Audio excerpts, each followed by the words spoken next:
we're looking at Acts, and we've been away from it for a while.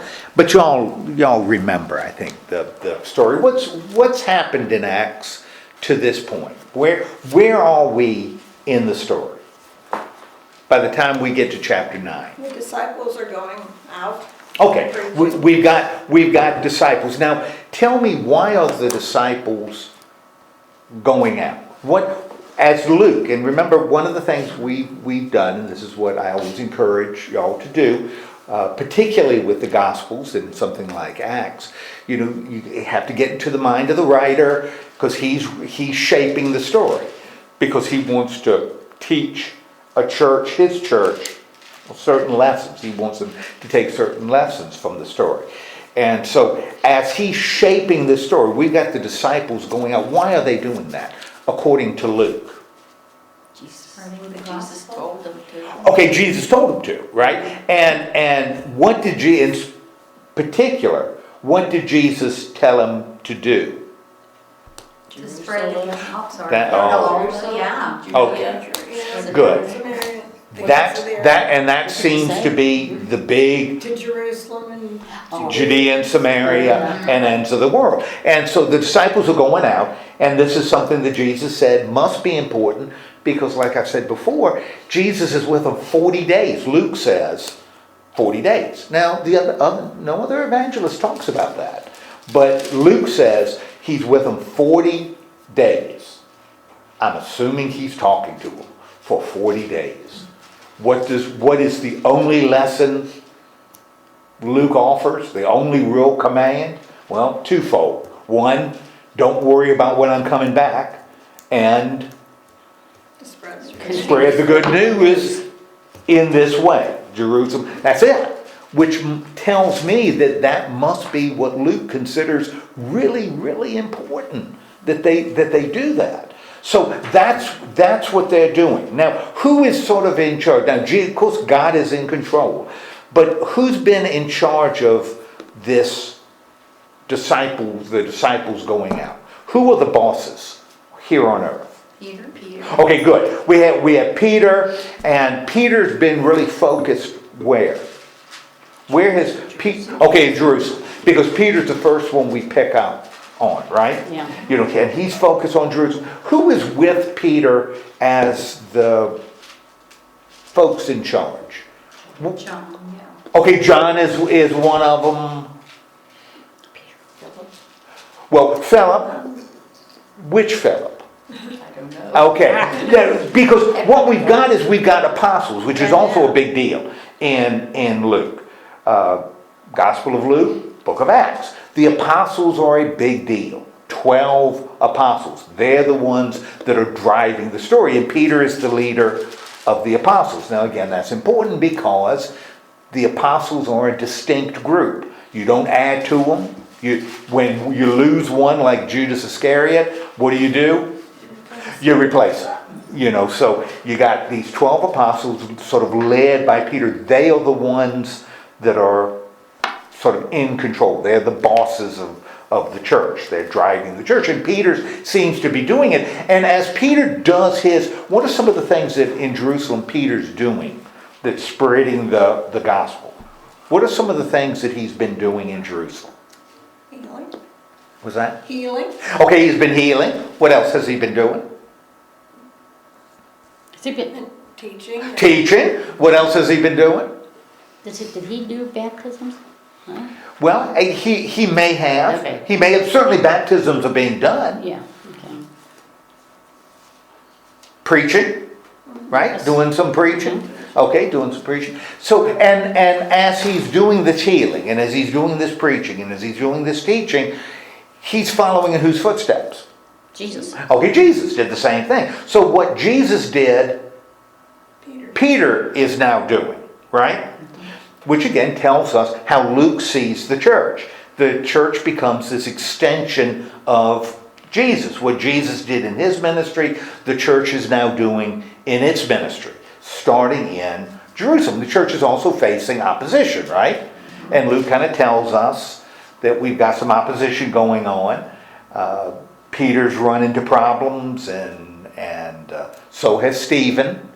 We had sort of an escalation of 3. So just like Jesus faced opposition, even death, so is the early church. Now I mentioned Stephen. So we have that in Jerusalem. Who was Stephen?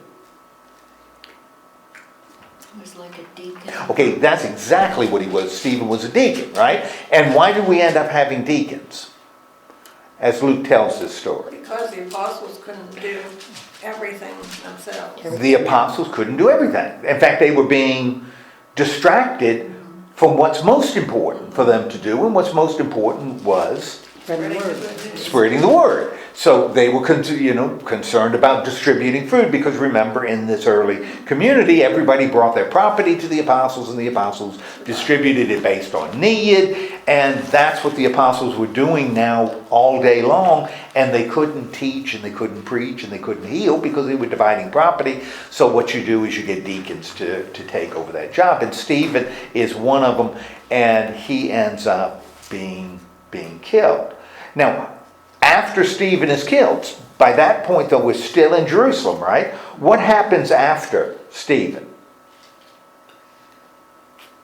Oh, and by the way, in Jerusalem, what is the response to the gospel as Luke writes it? Church is growing and everybody's accepting. Everybody's accepting, the church is growing, and we're not talking about a couple of people coming in. We're talking about Lots. thousands of people are coming. And even the people who aren't coming in, everybody likes, the church, except the Jewish leaders. They don't like them, but everybody else does. They view them in a positive way. Why, maybe we've learned it, I just don't remember, but why is there such a conflict or disagreement between the Jewish people and the other people? Okay, excellent. Great question. And remember, it's not the Jewish people.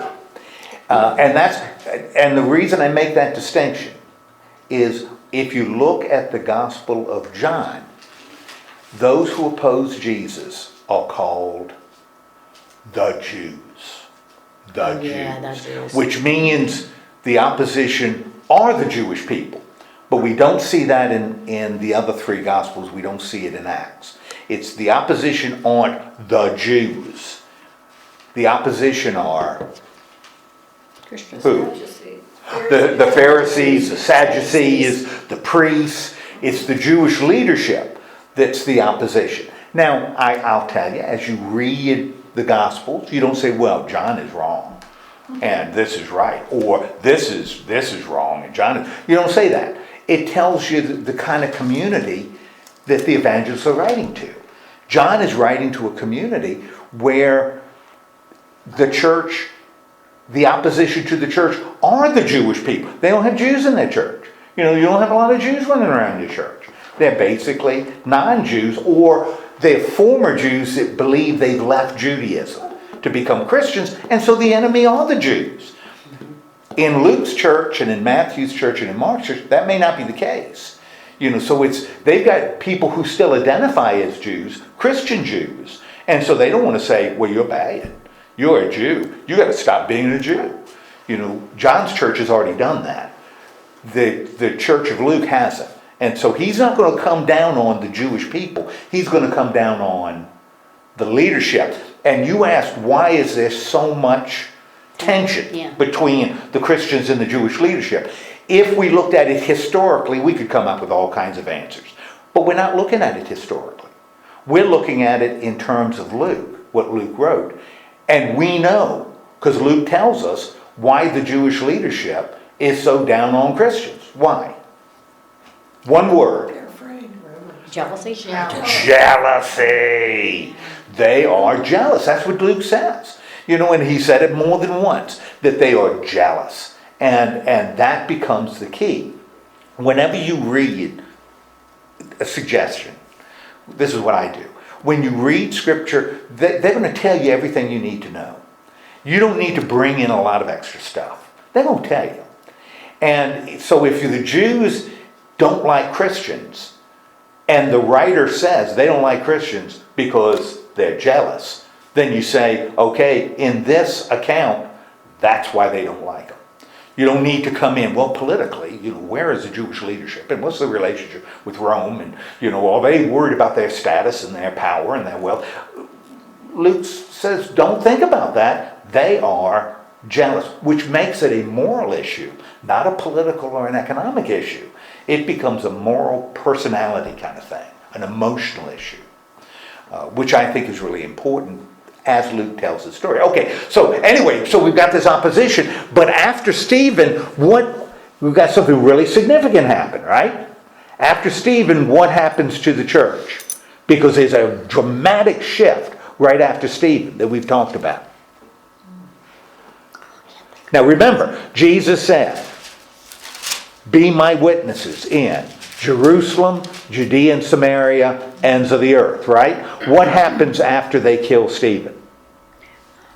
Well, I was thinking more about Saul and everything that he was doing Okay, right Saul, after Stephen. good. Saul is introduced, and he's going to play a big role in chapter 9. I mean, he is the man in chapter 9. Yeah. What happens to the church after Stephen? Persecuted. Was persecuted. Okay, the church starts, it says it's being persecuted in Jerusalem, which forces Christians to do what? To go out from Jerusalem. And Luke starts talking about one in particular, and that's why I asked about Philip.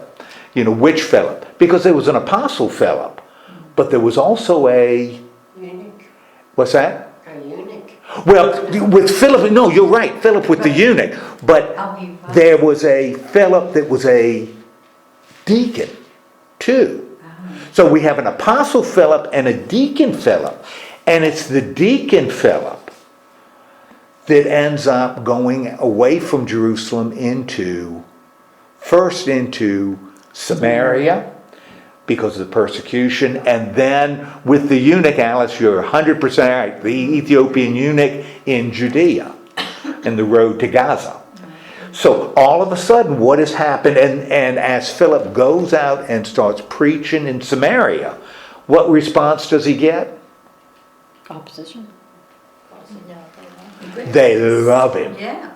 They love him. The leadership still doesn't like him, but the people love him. Incredibly successful. What's happening to the gospel?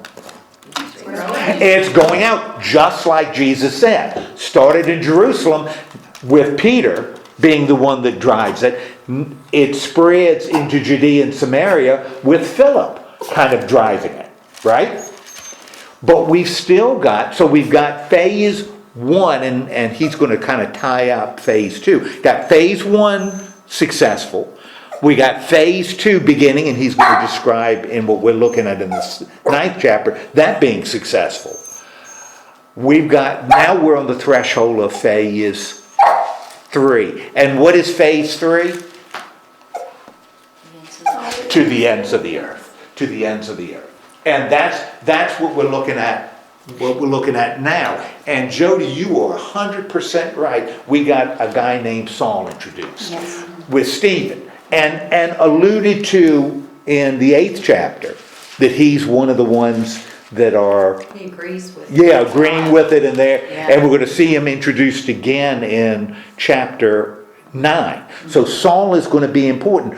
Really important, though, that as they describe Saul, with Stephen, he's not one that he holds the coats, the tunic. He's not the one that pushes the stone. So he's not a murderer, but he's encouraging that kind of persecution. He's breathing murder, but he isn't wielding a sword. And he was given approval too over the death. That's exactly right. And that's kind of where we come. But we, the reader, know if we've got a checklist of those 3 places. In Jerusalem, has the gospel been spread in Jerusalem? Check. Has the gospel been spread in Judea, Samaria? Check. So now we've got the next step, the final step. And if you look at the beginning of chapter 9, who is introduced? Saul. So, Boom, we've got Saul. Now to this point, what is our impression of Saul? He is a bad guy. He's a bad guy. And Luke makes sure we know he's still a bad guy because Luke tells us what about him? How he He murdered. kept up his Yeah, he's threats. breathing threats and murder against the disciples of the Lord. Okay? And what does Saul do? What is in as Luke tells this? So we've got now a spotlight on Saul. What is Saul doing? He says, oh, go ahead. I was gonna say, he's actually kind of like spying on the followers to see what's going on. He's spying on them, and so what does he want? What does he go to get? He went to letter. He gets letters, permission to spy out the synagogues. Now, when it says synagogues in Damascus, so we're talking about what kind of people? Who would be hanging around synagogues? Priest. What's that? Pharisees. Priest. Pharisees. Priests would, Pharisees would, Jews would. Because remember, to this point, when Stephen was preaching, remember Stephen was preaching in a synagogue. So to this point, we've only got people preaching in synagogues, right? We don't have people running around other places. And so he's going to synagogues, which means he's going in, and he can do that, infiltrate Jews, because that's exactly what he is, to see if there's anything going on. And we've got a name, the movement is given a name. What's the name the movement's given? Is it Way? The Way. The Way. Okay, people, men and women who belong to the Way. Now, understand, when he's going to Damascus, Damascus is outside of Jerusalem and Judea and Samaria. So somehow it's getting out there, but we don't have anybody actively, we don't have any mention of anybody actively proclaiming, working in this area. Okay? Now, so Saul is going up to Jerusalem. He's going to infiltrate the synagogues there and report to the people in Jerusalem, the chief priests, any people of the Way that have kind of gotten into the synagogue, if they're causing problem. And remember, the chief priests want him to do that because they are what? Jealous. Thank you very much. Okay, so he's in now. As he's approaching Jerusalem, what happens? The Lord appears Okay, and how does the Lord appear? as a bright light. Bright light. Okay, appears to him on a bright light, as a bright light. And what does it cause Saul to do? Fall to the ground. Fall to the ground. Now, that's really interesting, because if you think, well, of course, he fell to the ground. But that's kind of got a double meaning. By falling to the ground, what is he actually doing? What stance is he taking? Reverence. to make That's out exactly yes. right. That's exactly right. What? Say that again? Reverend. Reverend. That's a worship position. Okay. Falling. And so I think as Luke is writing it, he's no dummy. He's got Saul doing two things.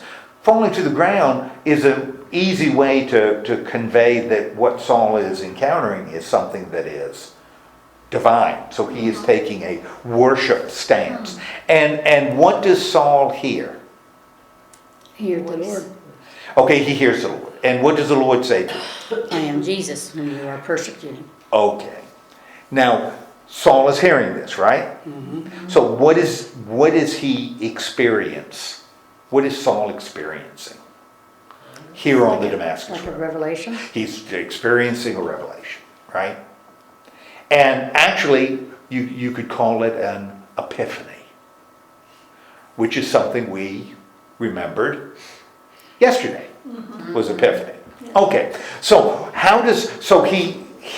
Saul hears the voice. How does Saul respond? Who are you, Lord? Okay, he says, "Who are you, Lord?" Now, it's interesting. He uses the word Lord, which suggests what? He knows.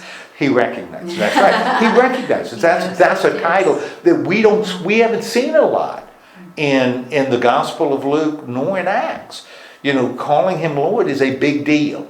Remember, I've said to you before, when the voice comes from the burning bush, it is the name for God.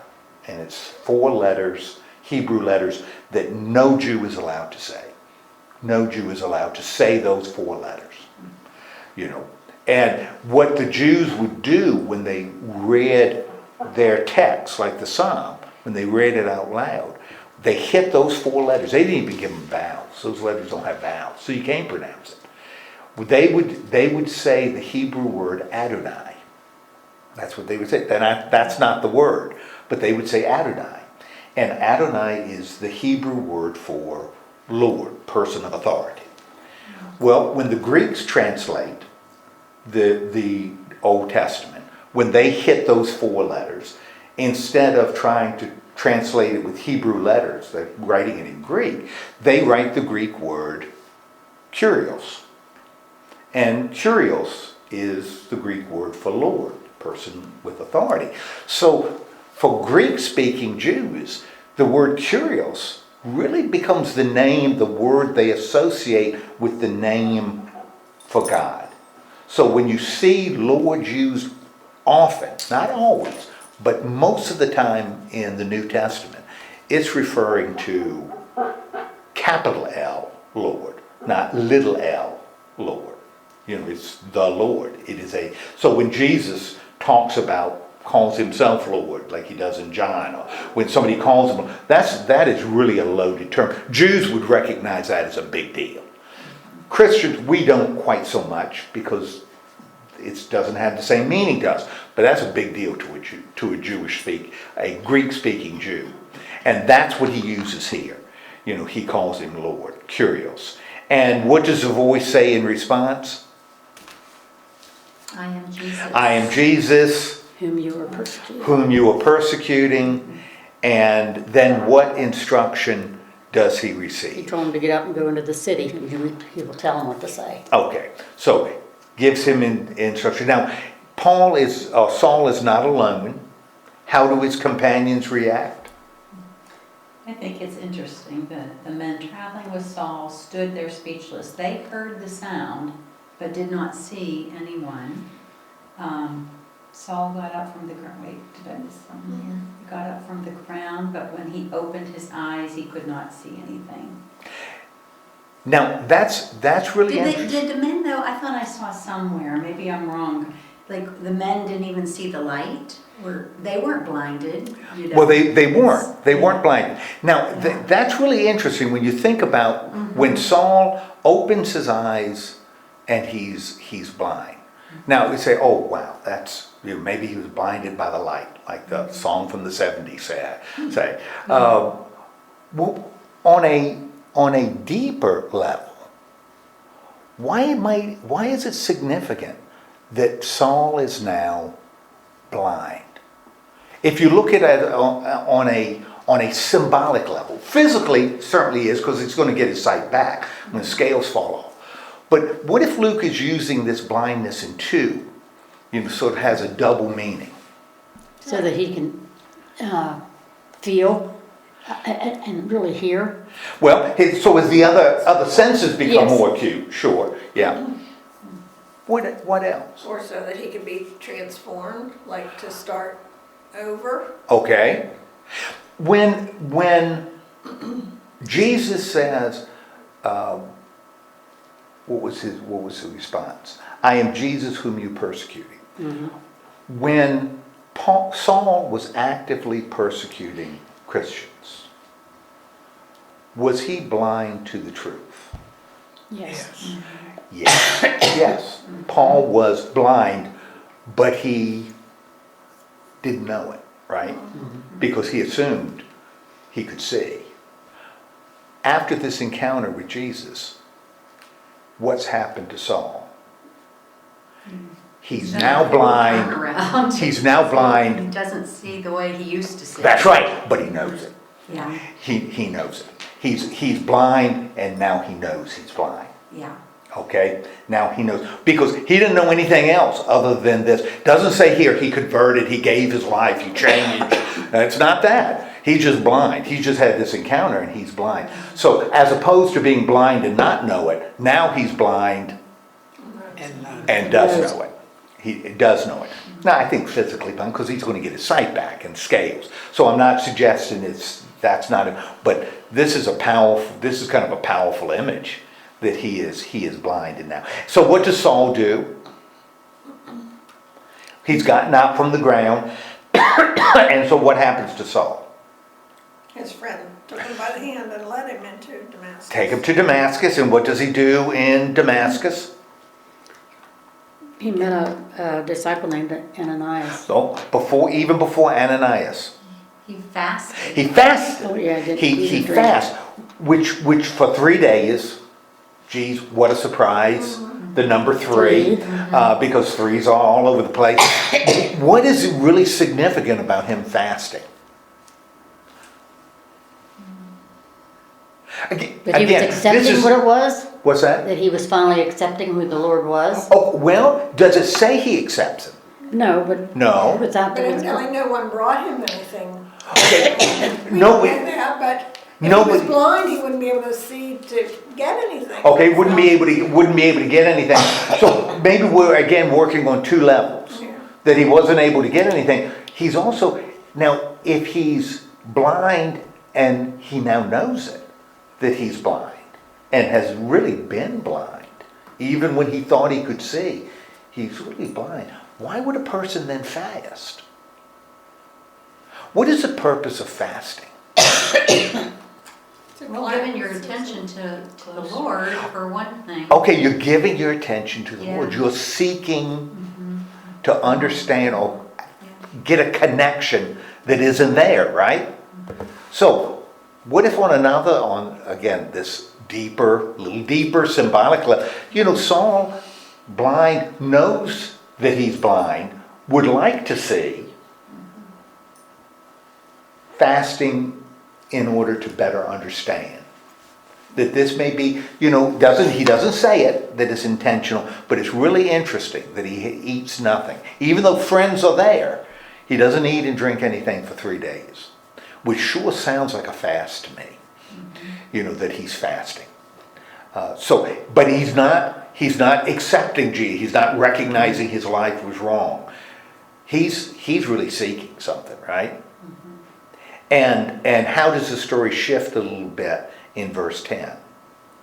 Well, the Lord called to him in a vision. And he called him Ananias, right? Calls Ananias in a vision. And since he's called Ananias, is called what?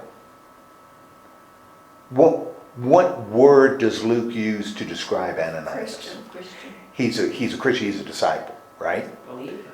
A believer, which means he's part of the way, right? And who comes to Ananias? Lord. The Lord comes to Ananias. Again, the Lord. But this time in a vision. Visions are going to play a big role in the next few chapters. Okay? Comes to Ananias in a vision, and he says what? Calls his name, right? And how does Ananias respond? Yes, Lord. He says something really. He says, "Here I am, Lord." Well, we have looked at the entire narrative of the Old Testament. Do you remember back a story? And this is, again, I think Luke is the most profoundly Jewish of the Gospels. He is writing to people who really know their Old Testament. Can you think of any place in the Old Testament where God calls out a person's name and the person says, "Here I am, Lord"? In the Garden of Eden? Wasn't in the Garden of Eden, but you're in the neighborhood. When Abraham was going to sacrifice Isaac, Yeah. 3 times, Abraham says the exact same thing. "Here I am, Lord." And that's what Ananias says. And I don't think that's unusual. I don't think this is an accident. I don't think Luke it's a coincidence. If you assume it's a coincidence, it's hard to interpret. So here he's using this, so he's connected, he's aware he's talking to the Lord. Luke has told us he's talking to the Lord. And he wants us to understand that Ananias knows he's talking to the Lord. And what does the Lord say to him? Go to the house of Judas in Straight Street and ask for a man from Tarsus named Saul. Okay. And what is Saul doing? Praying. Praying, which means when it says he didn't eat for 3 days, he must have been what? Praying. Praying and fasting. You know, this is part of what he was doing, okay? And what had Saul been shown? Put his hands on Ananias and come and place and to restore his sight. Okay, so Saul knows that Ananias Blind. is coming, right? And that he's blind. And Ananias will allow him to get his sight back. Now understand, thinking again, sight in two levels. One physical sight, the other spiritual sight. Because both of those things are going to happen. How does Ananias respond? Not a shocker. How did Abraham respond when the Lord told him to sacrifice Isaac? Abraham did it. What does Ananias do? He does it. He does it. Now, does he do it readily? No. Does he jump? No, he doesn't do it readily. What does he say? He was afraid of Saul. Okay, I've heard about this guy Saul, Bad right? guy. Okay, and what is the concern? He heard all the terrible things. He didn't Yeah. get arrested. All these terrible things that Saul has been doing. Now, why do you think Luke wants to emphasize that? Remember, everything in here, Luke is choosing to put in. I mean, he could choose to not include it. Why would Luke want to have Ananias? Because we know Ananias is going to go, because that's what Abraham did. His response, here I am. We know he's going to do what he's told. Why do you think Luke would throw this in about, but I'm scared of Saul. Boy, Saul's a bad man. He's been doing these bad things. Why do you think Luke would so intentionally make sure that's included?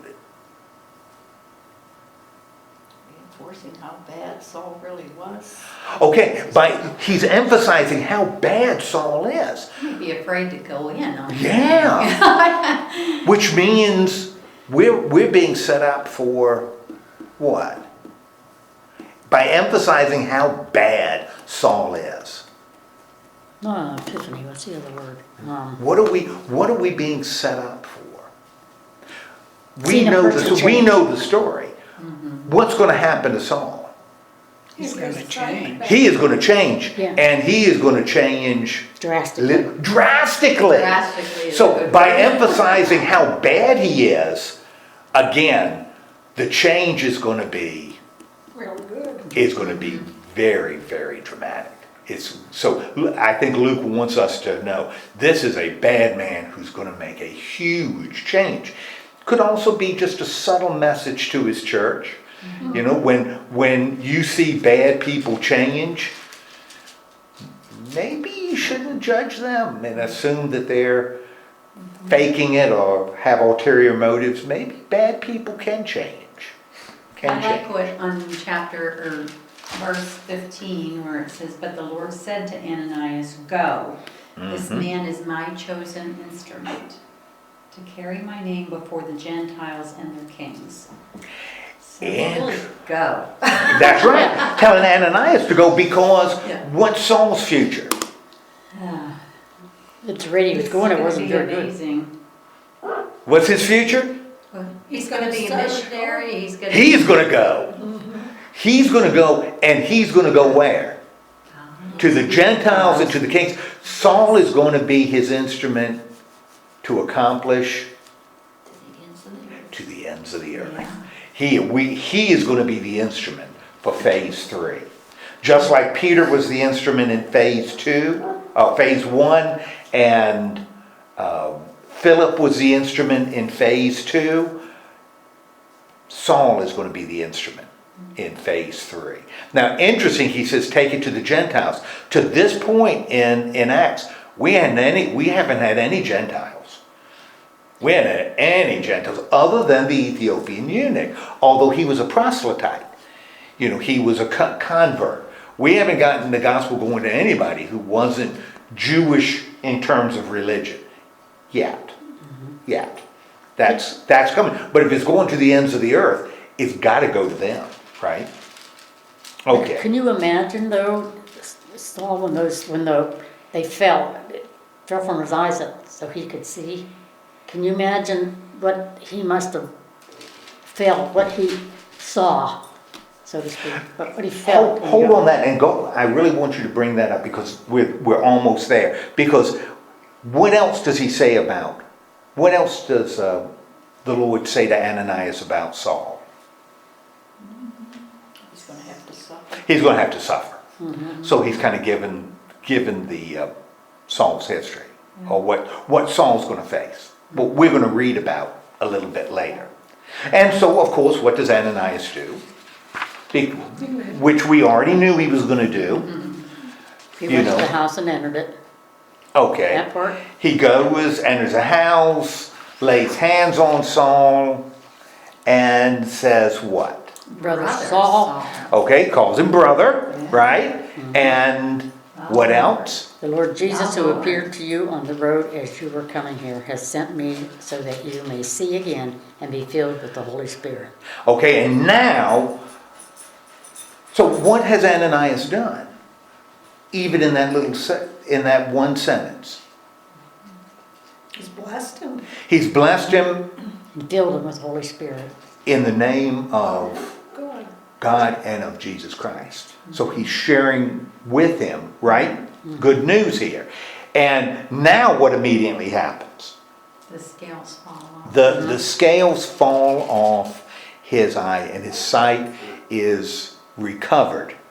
Now, you said how exciting that must be to see Well, after. yeah, to have, that, because he didn't know how long he was going to be blind. Right. I think. So, when those scales fell from his eyes and he was able to see and feel, and I imagine it was quite a, yes, spectacular thing for him. For Luke, what kind of restored vision was more spectacular? The physical or the most spectacular? The physical Spiritual. or the spiritual? Spiritual. It's the spiritual. Because that's what's going to change Saul.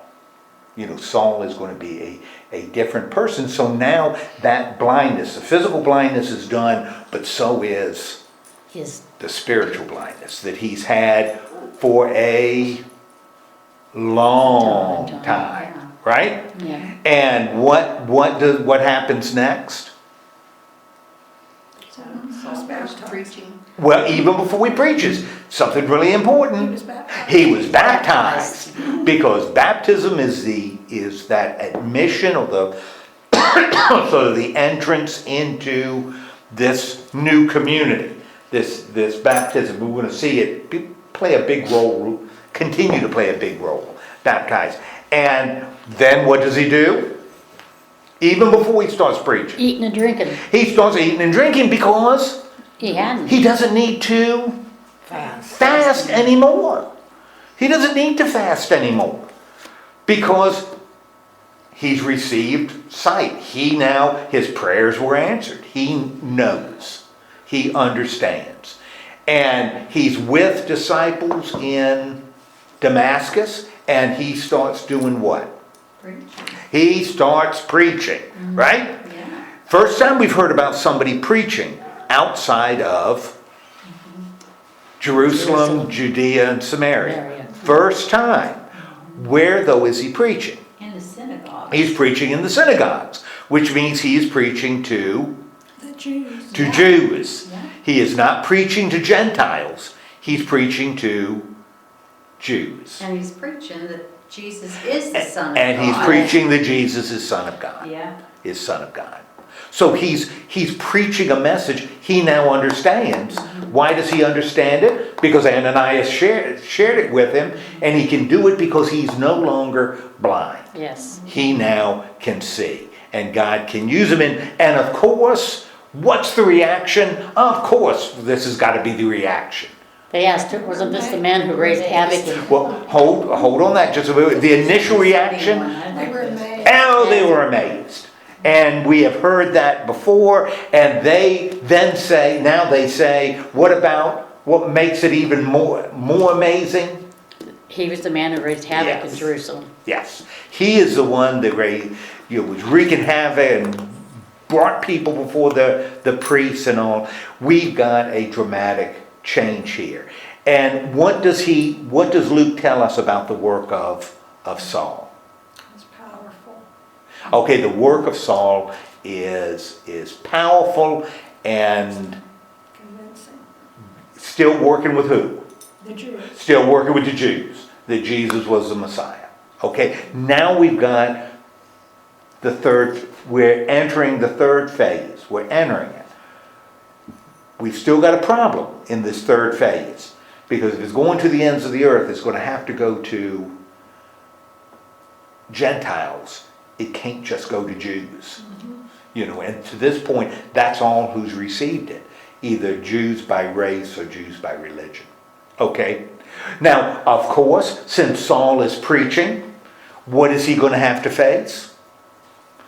Because if you're proclaiming the gospel, you're going to face this. People aren't gonna be happy. People aren't going to be happy. They're plotting to kill him, Yeah. right? Probably.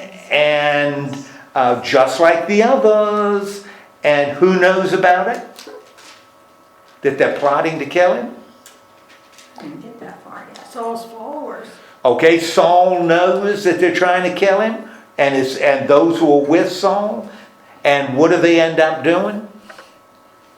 Close watch. Let him down through an opening in the wall, lowering him in a basket. Okay, they get him out of Damascus by lowering him in a basket.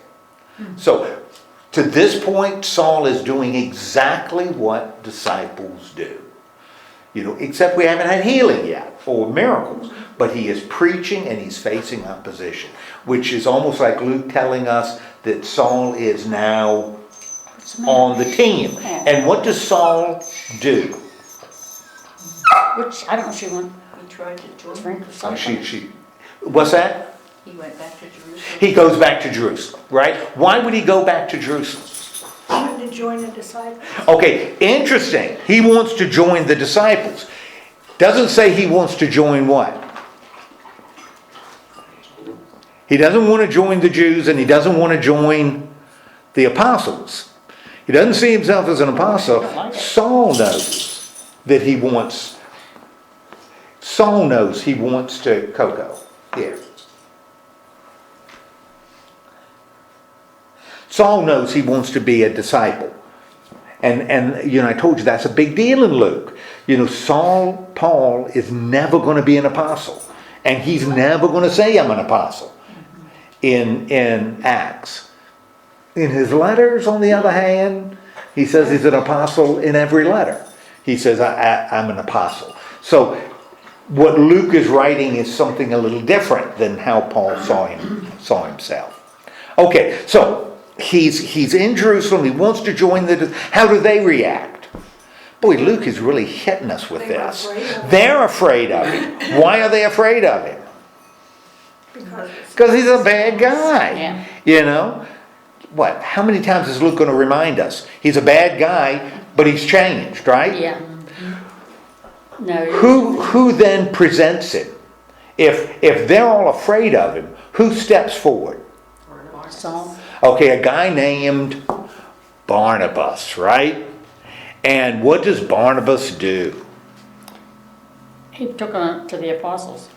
He took him to the apostles, and what does Barnabas do for Saul? He tells them how Saul, on his journey, Okay. had seen the Lord. Yes, and how he's spoken in the name of Jesus, how he is really fired up about the gospel, right? Mm-hmm. And then what does Saul do? So he's fired up about the gospel. What does Saul start doing in Jerusalem? Preaching boldly. He starts preaching boldly. Now understand, what happens here is a little different than what Paul will say happened to him in the book of Galatians. Because Galatians is working on something else. They're accusing Saul of getting information secondhand. And they say, well, Saul is only preaching what he was taught in Jerusalem by the leaders. Just like we were taught. And this is what and Paul will say, no. I was taught this by God. And that's why he says, I went to Arabia. I was there for 3 years and then came back. Paul it's really important for Paul to break the connection between himself and Jerusalem. But this is from the Lord, not from them. But Luke wants us to see Jerusalem as the center. The apostles are the boss. Paul is not the boss. The apostles are. So what Saul gets is from the apostles. He gets endorsed by them. He's working under their authority, not sort of on his own. Okay, now, even in Jerusalem he has problems. What problems does he have in Jerusalem? The Greek-speaking Jews try to kill him. Yeah, the Hellenists start arguing with him and they want to kill him. Which shows that Saul must not be comfortable with Greek-speaking Jews. At least that's the way Luke is presenting it, right? Okay, and then what do the believers then do? Because they know the Hellenists, Greek-speaking Jews, want to kill him in Jerusalem. What do they do for it? They carry him down to Caesarea, They take him to Caesarea And- and they put him on a boat just Tarsus. to Tarsus. Because Caesarea is right on the coast and so is Tarsus. So they get into Caesarea, the place where the Roman governor, we'll see Caesarea again. Roman governor stays in Caesarea.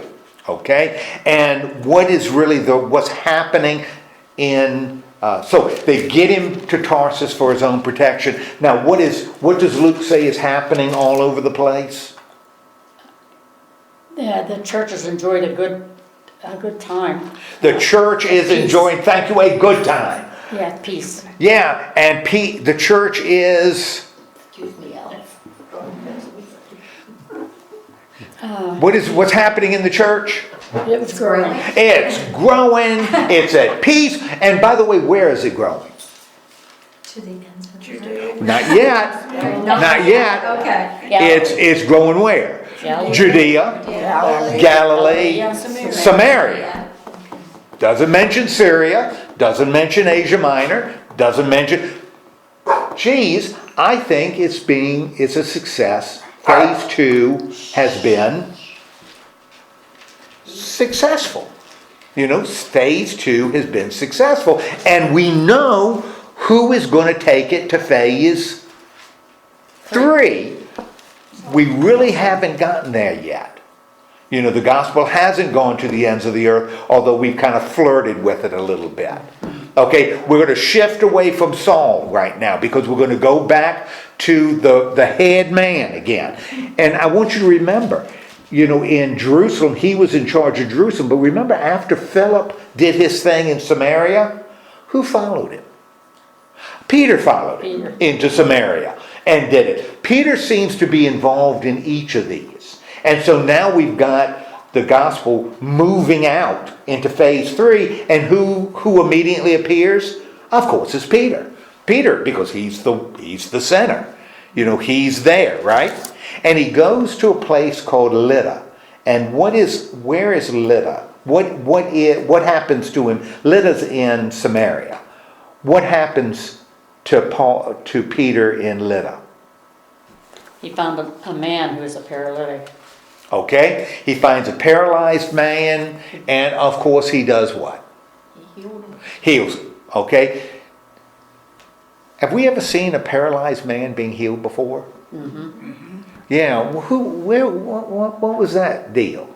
Paralyzed man being healed? It was Jesus. Yeah, Jesus did it, right? The friends that removed the tiles and dropped him out. He drove him Yeah. down through the roof. Yeah, That's similar to what yeah. happened to Saul. Yeah. And we got something going on like that here. Yeah, exactly. Gee, you think it's related? I think so. I think it's related too.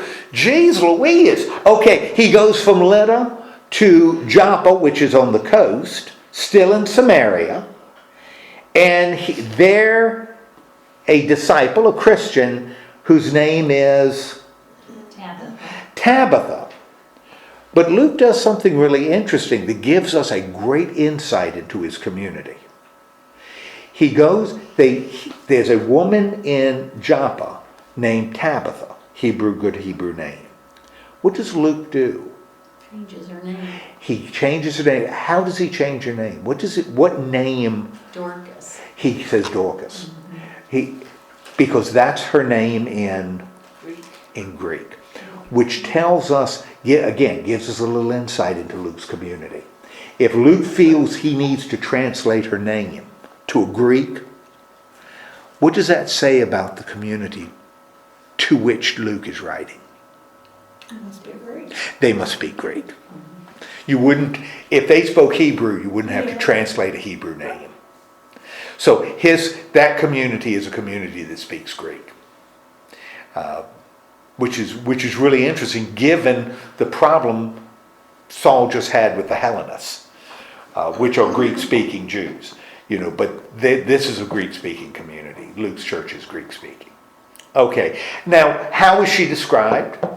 How is Tabitha or Dorcas described? The woman. Oh, she is. She's always doing good things. She is always doing it. Not unlike Debbie. Oh, Yes, not unlike Debbie. where'd that come from? Yes. Well, see, I'm saying this to you because, Bible doesn't say that. yeah, well, but I'm saying it to you because what I'd like you to do is when you see her next, just subtly mention that I said in the study Oh, he's asking for brownie points. how. Well, see, if I tell her, it won't mean much. But if somebody says, oh, Debbie, Ed mentioned you in the study. He said you were a lot like Dorcas. Well, Dorcas kind of doesn't sound it. Say Tabitha, I was gonna because say, that's that sounds a better. more gentle name. We used to have, The Dorcas class. our church had a Dorcas. Has a Dorcas It group? was our big working. Okay, class. that what Dorcas is good. I wasn't there, Then but whatever you Older than mention that I said that you were a lot like Dorcas because you are devoted to good works and acts of charity. She, That I couldn't, but don't tell Ed that I told you. That's really important to say. So just throw that out. And then she'll look it up and then says, and at that time she got sick and died. oh no. So then where are your brownie points? But they're gonna, she's gonna, doesn't she write? Yeah, well, but that's a good point, Janet. Oh dear. Yeah, that's a good. Better think this through. I got to think that through. Yeah. Maybe Maybe we'd better. Maybe you better not. I get into enough trouble just being on my own. I don't need to get into any worse trouble. Okay, so she is a wonderful person. Before she died, a lot like Debbie. But she, what happens to her? She died. She dies and they Place her. Huh. Upstairs. They lay her. Yeah, Yeah, boy. that's so familiar. Yeah, I think I've heard this story before. What did the disciples do? Yeah, there was a little girl up in there. Yeah, there was a little girl. Yeah. Yes. Huh. Where did we hear that story? A while back. A while back, when we were looking at what? I don't know, I just know it was a while It was a back. while back, when we were in the Gospel of Luke. When? When we got in the Gospel of Luke. That's what I was Oh, yeah. And who was the one that went to see her? Was it Peter? Yeah, he was one of And them. John, probably. Uh-huh. They didn't have a lot of them. They didn't all go. No, it was only three, because there was that core. Yeah. Peter, James, and John. Peter, James, and John. Okay. And who was with them? Because it wasn't Peter, James, and John by themselves. It Jesus. was, Jesus was with them. oh. Oh, yeah. I'm remembering this Yeah, now. it's coming back. Yeah, it's coming back. It's taken a while, but it's coming back. Okay, so we have something very similar. What did the disciples do? What did the disciples, according to Luke in 38, what did they do? Well, let's see here. They sent men. Yeah, they sent some men to Two get... men to him to get him, yes. Yeah, to get Peter, right? Because Peter's in Lydda, and Joppa is just a stone's throw away, right? And so they get Peter to come to Lydda because poor old Tabitha Dorcas is what? Dying. Dead. Dead. She is. Oh, okay, she's she already is. there. That's right. She is dead. Now, why would it be really important for Luke to make sure we know that she is dead? Because he could make her rise again. Because he's going to cause her, not a resurrection. This isn't the resurrection of the dead, but this is going to be a miracle like Jesus did. You know, this is not, she just wasn't really sick, you know, because he's healed a lot of people. His shadow has healed people. But Yep. this is a little more dramatic. Okay, so what does Peter do? He made everyone go out. Okay, he comes, makes everybody leave the room, which is what Jesus also did in the story with the little girl. And what does Peter then do when they're all outside? Pray. He prays and, Went down on his knees. yes, and says, get up, and what happens? She got up. She opened her eyes. She got up, and to make sure that we know she's alive, what did Peter do? He took her by the hand and helped her to her feet. Yep, and Told everybody. showed everybody. Now, this is the same thing that Jesus did. What is Luke reminding his audience? What's the point, other than Peter can do these great things? What's his point? That Jesus is still with them, That Jesus is still with who? with the disciples. Is with the disciples. And if Jesus is with the disciples here, Jesus is with the disciples Everywhere. everywhere. He's with them now. As Luke writes this to the church, you have that power. You have that power.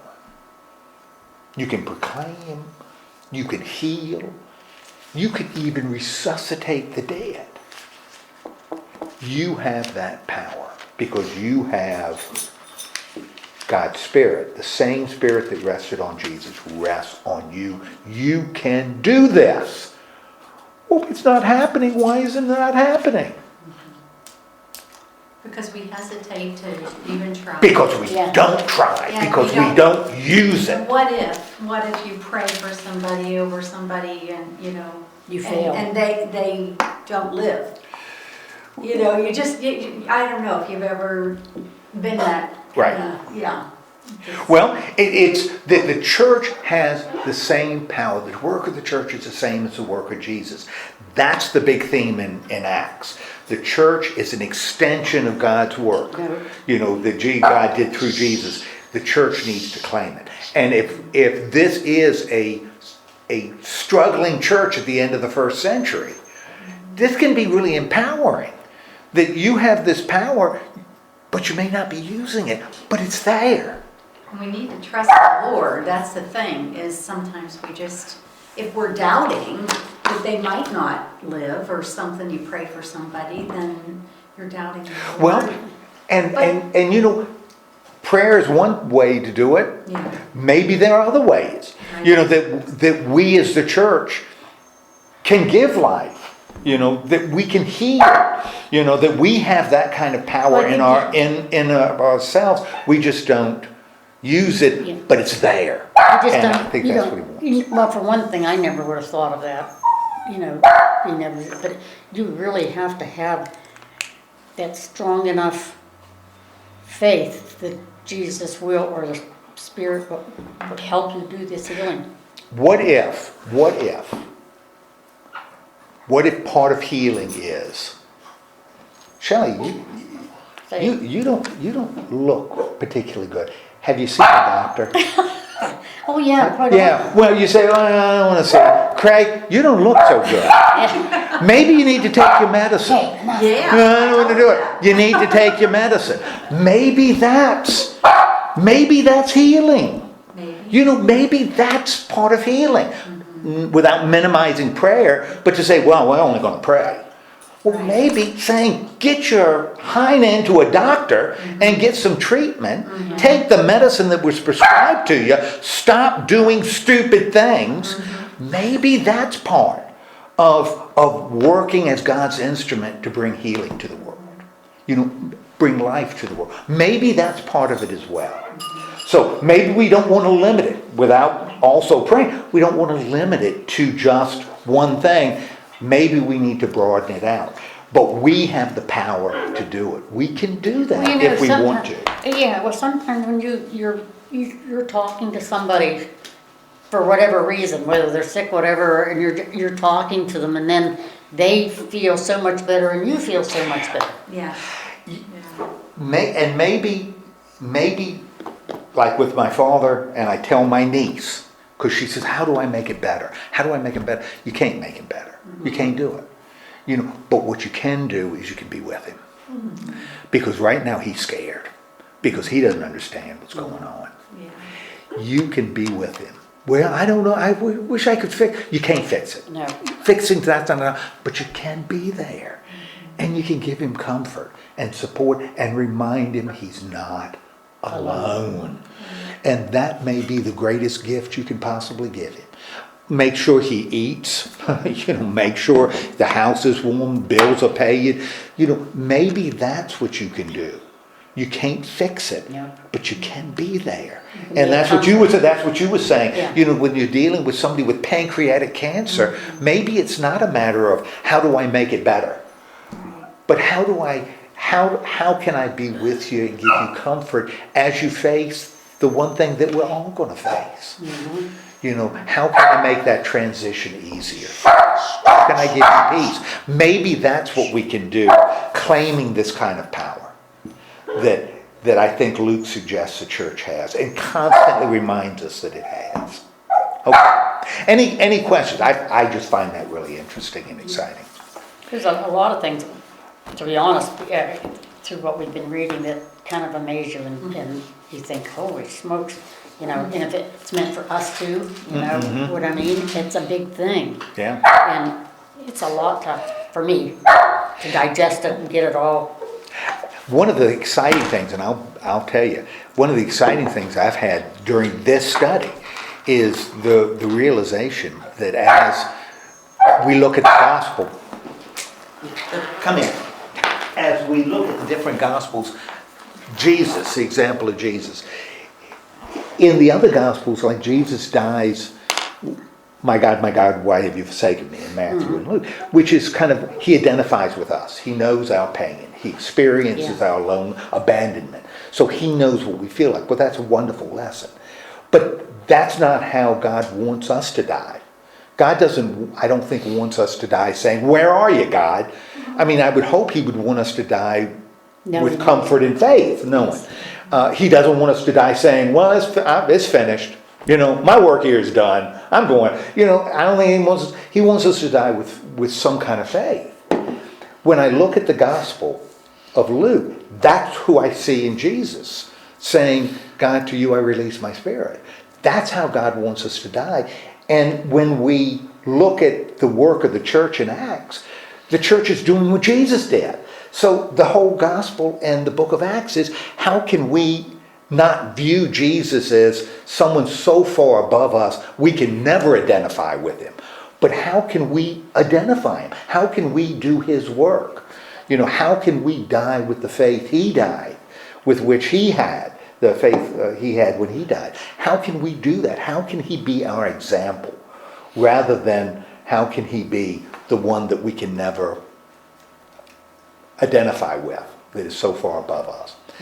That's what I find really exciting in Luke Acts, and I don't know that I ever saw it before, but I really think that's what's going on here, which makes Luke different, important, because Jesus is both the one who can identify us as Son of God, Son of Man, but also the one who provides us an example that we can follow. Okay. Any questions? Good stuff. We're going to look at chapter 10 next time. Okay. So, and we'll get, Saul's going to become more, the story is going to shift from kind of Peter-centric to Saul and then Paul. Saul and Paul-centric. But Peter's not ready to leave the story yet, because as you look at it, there's still one huge problem that's going to prevent the gospel from going to the ends of the earth. Enormous problem that's got to be overcome, or that third phase cannot be accomplished. And I'm not going to tell you what it is. Let's have a word of prayer. Lord God, thank you so much for leading us through this. Remind us that we are extensions of Jesus Christ here on earth. We're empowered by the same Spirit that empowered him. Help us to claim it. Help us to look for opportunities to bring healing to a broken world and to broken people. Help us be his messengers, proclaiming that gospel of grace and hope to a world that seems to be pretty much hopeless. Help us to do it with the kind of faith that Jesus showed even in the face of persecution and death. Help us to be your church in this world. In the name of Christ we pray. Amen. Amen.